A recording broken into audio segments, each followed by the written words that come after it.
Como todos los años, vamos a responder o intentar responder las preguntas del MIR 2024 del modelo 0. Enhorabuena a todos, vamos a por ello.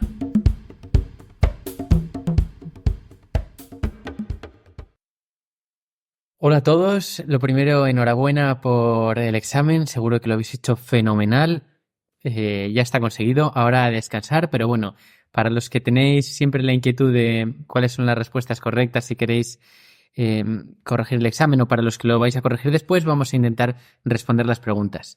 Todavía no están las respuestas oficiales, así que nos podemos confundir. Es posible que luego las respuestas no coincidan con las del ministerio. Pero bueno, lo hemos intentado cotejar entre todos para que sean las respuestas acertadas de ginecología y obstetricia. Así que venga, vamos a ello.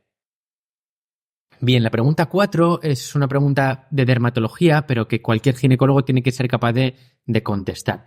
Nos preguntan por estas lesiones aterciopeladas en el margen anal, asintomáticas, y nos preguntan por el diagnóstico. Bien, lógicamente por la imagen es fácil llegar al diagnóstico de un condiloma acuminado. No es un condiloma lata, porque el condiloma lata son los condilomas planos producidos por la sífilis y que son muy pruriginosos. ¿Vale? Tampoco es un mulus contagiosum en el que veríamos una lesión típica como en donuts, una lesión umbilicada. Bien, pregunta 5, pregunta de ginecología, pero que tenemos que tener algún conocimiento de radiología también o de medicina nuclear. Vemos que hay una lesión que capta glucosa a nivel de la mama y también vemos una lesión o un par de lesiones que captan glucosa a nivel de la axila. Por lo tanto, es muy probable que esta paciente tenga los ganglios afectos, ya tenga una afectación axilar.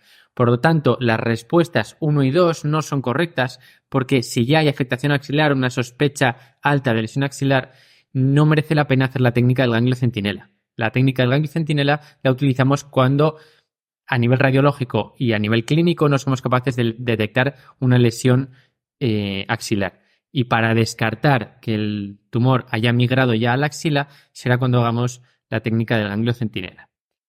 Tampoco es cierto que haya una metástasis a distancia. Esto te lo pone un poquito para despistar porque vamos a ver la captación de glucosa a nivel renal, a nivel cerebral, porque el cerebro consume mucha glucosa, y a nivel de la vejiga porque se está excretando el radiotrazador. Por lo tanto, la única respuesta correcta es la 3. Se visualiza afectación a nivel de la mama izquierda y en la axila ipsilateral. Vamos con la pregunta 64 del modelo 0 del examen MIR, que es: ¿en cuál de las siguientes pacientes nos estaría indicada la realización de una histeroscopia diagnóstica como primera de línea de estudio? Bueno, esta es una pregunta que nos parece difícil, es la que más dudas nos ha generado, pero creemos que de ella la que es claramente menos indicada, o sea, la que habría que marcar es la 1. Mujer de 32 años con estudio ecográfico normal, que te da a entender, o sea, no sospechamos en ella ninguna patología uterina, que tiene episodios de dismenorrea grave y esterilidad primaria. No se recomienda hacer histeroscopias como primera línea diagnóstica en un estudio de infertilidad. Además de que en ella nos dice claramente que sospechamos patología ovárica, una endometriosis. Luego tenemos 3 pacientes con sangrados anormales. La primera es una mujer de 70 años con metrorragia de la posmenopausia, en la que claramente está indicada una histeroscopia. Aquí podría generarnos alguna duda si hacer primero un aspirado. Bueno, las 2 opciones serían correctas. Una mujer de 45 años con hemorragia uterina anormal cíclica de 6 meses de evolución. Es una pregunta, me parece una respuesta rara porque no nos habla de que haya hecho una ecografía previamente y que sospechemos una patología uterina, pero es verdad que sería una opción válida para ver algunas alteraciones que se diagnosticarían mejor por histeroscopia, como podría ser un pólipo o hiperplasia endometrial. Y por último tenemos una mujer de 43 años con hemorragia uterina anormal acíclica y en la que ya sospechamos un mioma tipo 2 de la FIGO, en la que también tendría un interés para diagnosticar que efectivamente sea un mioma tipo 2 y que además podría ser terapéutica, podríamos reseccionarlo al menos parcialmente. Tendríamos la pregunta 65, que es una pregunta que me parece que está bastante bien. Nos habla de una mujer de 17 años que consulta por una menorrea de 7 meses de evolución sin antecedentes de interés, aunque luego nos habla de que no ha podido ir porque estaba entrenando un salto de alto rendimiento. Nos dice que es una deportista de alto nivel. Luego nos cuenta reglas normales. Vi que tiene una interrupción legal del embarazo a los 16 años, otro antecedente de interés. Nos dice en la analítica que tiene unas gonadotropinas indetectables, un estradiol también indetectable y una TSH normal. Es para el diagnóstico diferencial de las amenorreas secundarias. Pues tenemos la primera, que es el fallo ovárico prematuro. Yo la descartaría porque tiene unas gonadotropinas indetectables. En el fallo ovárico prematuro, las gonadotropinas tendrían que estar muy elevadas, por encima de 10 o por encima de 15, y el estradiol, según el momento, debería estar o indetectable o quizá elevado. La segunda, que es el síndrome de Asherman, que es muy fácil marcarla porque tiene el antecedente de una interrupción legal del embarazo. No debería ser porque no tendría que cursar con alteraciones analíticas, es decir, las gonadotropinas estarían normales, sería una alteración puramente orgánica. Así que esta la descartamos también. Analíticamente solo son compatibles la 3 y la 4, que son las amenorreas centrales, o bien hipofisaria o bien hipotalámica.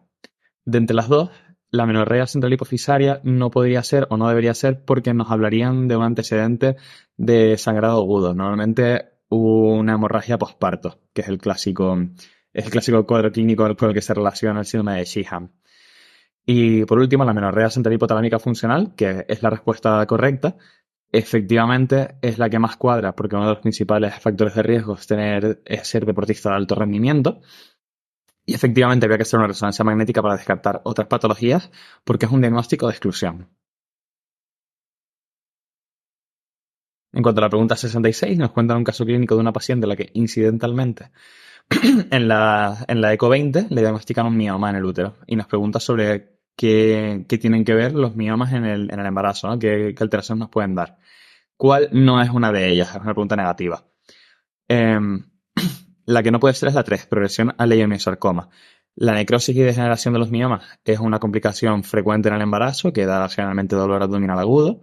La malposición fetal está aumentada en las mujeres que tienen miomas, sobre todo más cerca del cuello.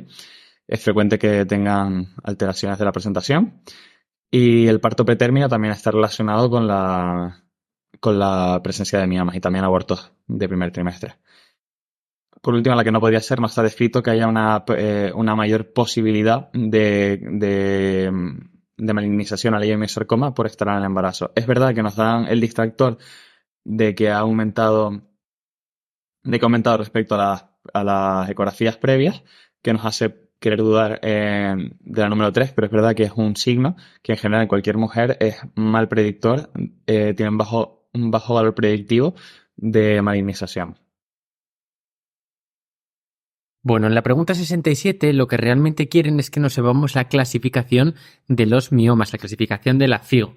Si no sabemos esta clasificación, sabemos que los miomas tipo 1 son los que tienen más del 50% del mioma dentro de la cavidad uterina.